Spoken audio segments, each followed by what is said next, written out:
बोटीतून उतरल्यावरती लगेचच आम्ही तिकीट काढायला गेलो. तर तिकीट काढायला जरा ऑनलाईन पद्धत होती. हे इथे काही रानमेवा टाईप खायला होतं, त्याच्यापेक्षा जास्त तुम्हाला काहीच भेटणार नाही खायला. त्याच्यानंतर गेटमधून आत घुसतात सगळ्यात पहिले येतं भवानी माता मंदिर. त्यामुळे आम्ही बटणं दाबत लाईट लावली आणि गेलो मंदिरामध्ये देवीचे दर्शन घ्यायला.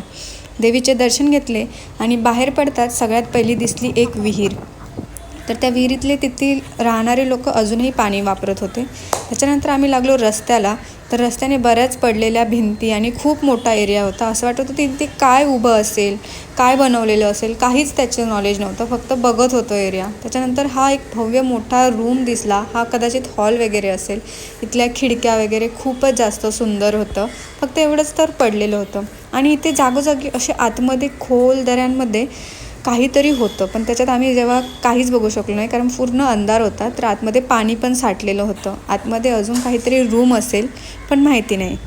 हे पण अजून एक तसंच आहे. त्याच्यानंतर खूप मोठा तलाव असा त्यांनी बांधलेला आहे, कुंड. आणि हे होतं गणेशाचं मंदिर. त्यामुळे सगळ्यात पहिलं तर तिथं गेटमधून घुसल्यावरती दिसलं मारुतीचं मंदिर आणि त्याच्यानंतर हे होतं गणपती बाप्पाचं मंदिर.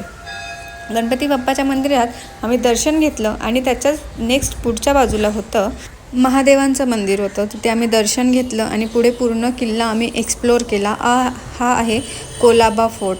तर ह्या भिंती खूप उंच उंच आहे, जिथून पूर्ण समुद्रकिनाऱ्यावर नजर ठेवता येतील अशा. त्याच्यानंतर आम्ही किल्ल्यातून बाहेर आल्यानंतर मड रायडिंग केलं आणि निघताना आम्ही मस्तपैकी हॉटेलात गेलो, जेवण खाल्लं आणि आम्ही आमचा प्रवास संपवला.